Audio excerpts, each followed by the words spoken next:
Hello दोस्तों, आज आप लोगों को बताता हूँ हाफ स्टेडर प्रयोग। ये जो प्रयोग है एग्ज़ाम के हिसाब से बहुत इंपॉर्टेंट है। फिर इनकी मैं कुछ लोगों से कहता हूँ कि यार, वो कहते हैं कि मतलब इम्पोर्टेंट क्वेश्चन बताओ, तो मैं सभी लोगों के पास भेज देता हूँ कि यार ये इंपॉर्टेंट क्वेश्चन है, ये इंपॉर्टेंट टॉपिक है। तो कुछ लोग कहते हैं कि कितना इंपॉर्टेंट है। अब मैं क्या बताऊँ यार, कितना इंपॉर्टेंट है। नहीं, जैसे आप लोगों ने, मैंने कोई क्वेश्चन आप लोगों के पास भेजा कि ये क्वेश्चन अच्छा है और आप लोगों ने उसको नहीं पढ़ा और एग्जाम में वही क्वेश्चन आ जाए और अन्य क्वेश्चन आपसे नहीं हो रहे, तब आप लोगों को पता लगेगा कि वो क्वेश्चन कितना इंपॉर्टेंट है। बात करते हैं यार कि कितना इंपॉर्टेंट है। मैं क्या बताऊँ कि कितना इंपॉर्टेंट है। ठीक है, तो आज हम स्टार्ट करते हैं हाफ स्टेडर प्रयोग।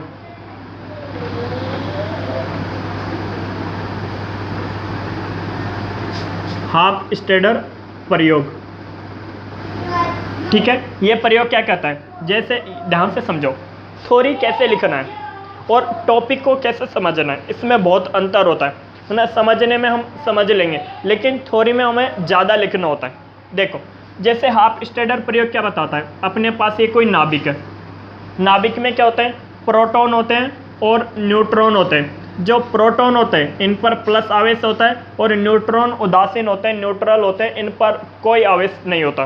ठीक है, इन पर कोई आवेश नहीं होता। अब ये जो प्रोटॉन होते हैं इस नाभिक में, ये जो प्रोटॉन होते हैं इस नाभिक में, ऐसे यानी कि प्रोटॉन, प्लस का मतलब प्रोटॉन, ऐसे यानी कि प्रोटॉनों का वितरण हो रहा है इस नाभिक में। किसका वितरण हो रहा है, प्रोटॉन फैले हुए हैं इस नाभिक में। क्या फैले हुए हैं, ऐसे प्रोटॉन फैले हुए। कुछ प्रोटॉन इधर है तो कुछ प्रोटॉन इधर है, कुछ प्रोटॉन इधर है, कुछ प्रोटॉन इधर है, कुछ प्रोटॉन इधर है। यहाँ पे न्यूट्रॉन भी है, न्यूट्रॉन भी है, न्यूट्रॉन भी है, न्यूट्रॉन भी है, न्यूट्रॉन भी है, न्यूट्रॉन भी है, न्यूट्रॉन भी है, न्यूट्रॉन भी है, न्यूट्रॉन भी है। अब ऐसे न्यूट्रॉन है, ये अपने पास कोई नाभिक है, इन्हें क्या है, कोई नाभिक। अब नाभिक में क्या होता है, प्रोटॉन और न्यूट्रॉन होते हैं। तो न्यूट्रॉन तो उदासीन होता है और प्रोटॉन पे क्या होता है, प्लस आवेश होता है। तो हम जो नाभिक होता है इस नाभिक को धनावेशित गोला मान सकते हैं, क्योंकि नाभिक में क्या होता है, प्रोटॉन और न्यूट्रॉन होते हैं। न्यूट्रॉन तो उदासीन, इन पर तो कोई आवेश ही नहीं। और नाभिक में क्या होता है, यानी नाभिक पर जो आवेश होता है वो प्रोटॉनों का आवेशित होता है।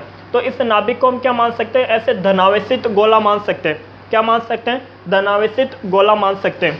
तो ये हाफ स्टेडर प्रयोग क्या बताता है, हाफ स्टेडर प्रयोग बताता है, जैसे नाभिक है, नाभिक का ये सेंटर पॉइंट मान लेते हैं, मध्य बिंदु है। क्या है, मध्य बिंदु। और ये नाभिक का पृष्ठ है, ये वाला क्या है, नाभिक का पृष्ठ। तो नाभिक के मध्य बिंदु और नाभिक के पृष्ठ के बीच की न्यूनतम दूरी जो होती है उसे नाभिक की त्रिज्या कहते हैं, कैपिटल आर कहते हैं। क्या कहते हैं, कैपिटल आर कहते हैं। जो नाभिक की त्रिज्या होती है कैपिटल आर, ये द्रव्यमान संख्या की 1/3 घात के समानुपाती होती है। तो कैपिटल आर बराबर एक कांस्टेंट आ जाता है r0 और 1/1/3। ये जो r0 होता है इसका मान 1.2 गुणा 10 की घात -15 मीटर होता है। 1.2 गुणा 10 की घात -15 मीटर होता है। तो कैलकुलेशन के लिए हम 1.2 न लेकर 1 ही ले लेते हैं। ठीक है, तो यहाँ पे क्या है, ये सेंटर बिंदु है, मध्य बिंदु है इस नाभिक का, और ये नाभिक का पृष्ठ ही वाला। तो नाभिक के मध्य बिंदु से नाभिक के पृष्ठ के बीच की जो न्यूनतम दूरी होती है उसे नाभिक की त्रिज्या कहते हैं। अब यहाँ मध्य बिंदु से ये जो मध्य बिंदु है ना, इस मध्य बिंदु के यहाँ पर इनकी कितने प्रोटॉन है ना, इस जगह पर इनकी कितने प्रोटॉन है, मान ले रहे हैं इनकी 5 प्रोटॉन है ना। इस जगह पर इनकी कितने प्रोटॉन है ना, यानी यहाँ से इधर जाने पर प्रोटॉनों की संख्या बढ़ रही है, घट रही है ना। इधर से इधर जाने पर प्रोटॉनों की संख्या बढ़ रही है, घट रही है। यानी कि नाभिक में प्रोटॉनों का जो वितरण हो रहा है वो कैसे हो रहा है, नाभिक में जो प्रोटॉनों का वितरण हो रहा है वो कैसे हो रहा है, ये कौन बताता है, हाफ स्टेडर प्रयोग। हाफ स्टेडर प्रयोग की सहायता से नाभिक में प्रोटॉनों के वितरण को हम समझेंगे। अब उसे कैसे समझेंगे कि नाभिक में जो प्रोटॉनों का वितरण होता है समान होता है। हाफ स्टेडर प्रयोग ने जो एक्सपेरिमेंट किया इसने बताया कि नाभिक के अंदर जो प्रोटॉनों का वितरण होता है समान होता है।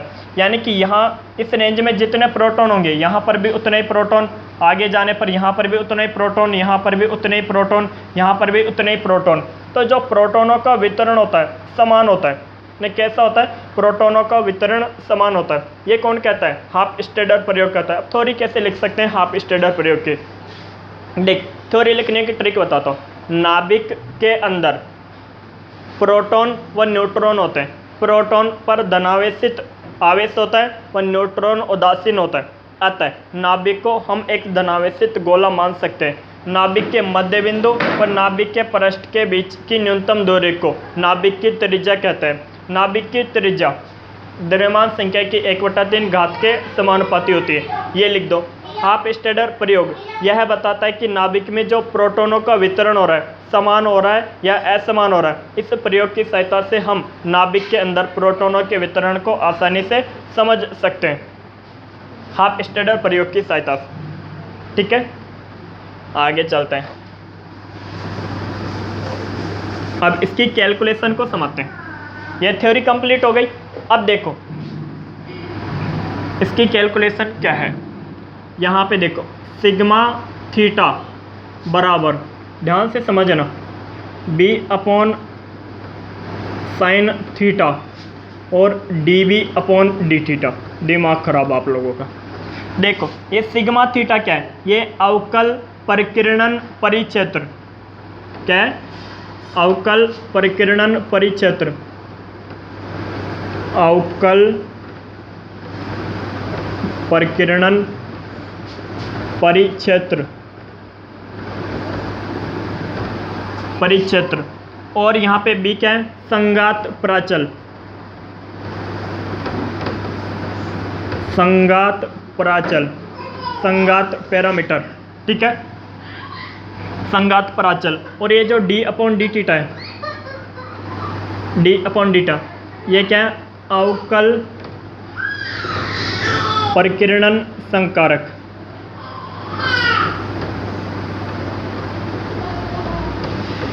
संकारक, अवकल परिकिरणन संकारक। जो b का मान है, b बराबर होता है कैपिटल के, ध्यान से सुनना, ये कैपिटल के अपॉन 2e, कैपिटल के अपॉन 2e और कोट थीटा बाई 2, कैपिटल के upon 2e cot theta by 2। अपन को क्या करना है, इसका देखो यहाँ पे dv अपॉन डी थीटा चाहिए, तो इस b का थीटा के सापेक्ष अवकलन करना है।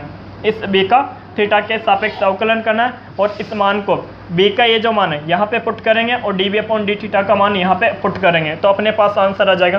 फटाक से कैलकुलेशन कर लो आप। तो dv upon D theta, BSc के स्टूडेंट इतने अवकलन तो कर ही सकते हो। k अपॉन 2e ऐसे कैसे ही।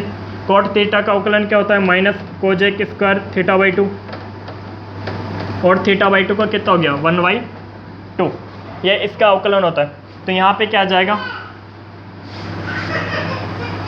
यहाँ पे लिख दो इसको, तो dv अपॉन डी थीटा बराबर माइनस k अपॉन 2e। यहाँ पे ये 2 और ये 2 कितना हो गया? 4, और माइनस का चिन्ह और Kozak square theta by 2। Okay, यहाँ पे ये आ गया। अब b क्या, ये जो b का मान है इस मान को यहाँ पे पुट करना है और dv अपॉन डी थीटा का ये जो मान है यहाँ पे रखना है। इनको मिटा देते हैं।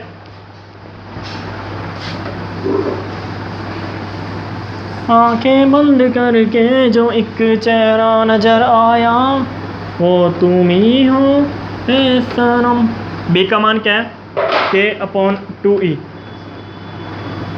और कोट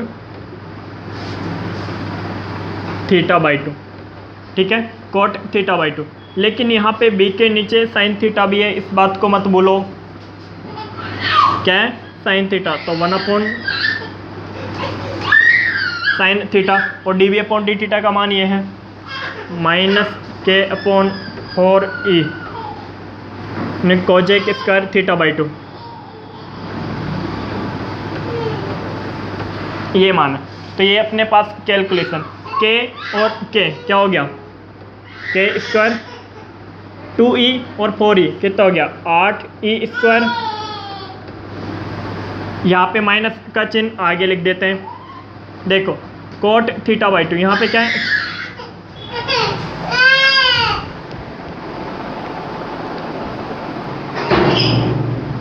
तो देखो minus k square upon 8a square. यहाँ पे क्या है? Cot theta by 2। यहाँ पे क्या है? Sine theta. यहाँ पे क्या है? Kozak square theta by 2। देखो कोट थीटा बाई को मैं ऐसे लिख सकता हूँ कोस थीटा बाई 2 बटा साइन थीटा बाई 2। लिख सकता हूँ नहीं लिख सकता? बिल्कुल लिख सकता हूँ। देखो यहाँ पे क्या है, गुणा 1 अपॉन साइन थीटा, तो साइन थीटा को क्या लिख सकता हूँ 2 साइन थीटा बाई 2 और कोस थीटा बाई 2। यहाँ पे ये जो है इसको कैसे लिख सकता हूँ 1 upon sine square theta by 2। लिख सकता हूँ? बिल्कुल लिख सकता हूँ। कोस थीटा बाई 2 से कोस थीटा बाई 2 कैंसिल हो गया। देखो sine theta by 2 sine theta by 2 और साइन स्क्वायर थीटा बाई 2 कितना हो गया, माइनस के स्क्वायर अपॉन 8 ए स्क्वायर। ठीक है, यहाँ पे 2 है तो 8 गुणा 2 करूँगा तो कितना हो जाएगा 16। और यहाँ पे क्या आया 1 अपॉन साइन की पावर 4 थीटा बाई 2 आ गया, साइन की power 4 theta by 2 minus capital के स्क्वायर अपॉन 16 ई स्क्वायर। और इसका ऊपर ले जाओ तो ऐसे लिख सकता हूँ कोजेक की पावर 4 थीटा बाई 2। लिख सकता हूँ नहीं लिख सकता? बिल्कुल लिख सकता हूँ, ये लिख सकते हैं। अब देखो यहाँ पे ये लिख दिया। अब क्या मैं इसको ऐसे लिख दूँ, देखो माइनस के बटा 4e, यहाँ पे क्या है कोजेक स्क्वायर थीटा बाई 2 का होल स्क्वायर, ऐसे लिख सकता हूँ। बिल्कुल लिख दिया। इसी मान को यहाँ पे लिख रहा हूँ, माइनस का चिन्ह ऐसे कैसे, जो कैपिटल के है इस कैपिटल के का मान होता है 2 स्मॉल के जेड ई स्क्वायर। तो यहाँ पे लिख रहा हूँ, तो कैपिटल के की जगह 2 के Z E square upon 4e Kozak square theta by 2 का होल स्क्वायर। 2 से 2 गया, माइनस के Z E square upon 2e Kozak square theta by 2 का होल स्क्वायर। तो हमने इस तरीके से लिख दिया। ठीक है, बराबर माइनस के स्क्वायर जेड स्क्वायर ए की पावर 4 अपॉन 4 ए स्क्वायर कोजेक की पावर 4 थीटा बाई 2। ये किसका मान आया था, सिग्मा अपॉन थीटा, अवकल परिकीर्णन परिक्षेत्र। तो ये वाली कैलकुलेशन है भैया, ये अवकल परिकीर्णन परिक्षेत्र का मान आता है। किसका मान आता है, अवकल परिकीर्णन परिक्षेत्र का मान आता है, अवकल परिकीर्णन परिक्षेत्र का मान। ठीक है, अब इसकी हम पढ़ेंगे प्रायोगिक व्यवस्था, हाफ स्टेडर प्रयोग की प्रायोगिक व्यवस्था, जो पढ़ेंगे नेक्स्ट वीडियो में। जय हिंद साथी।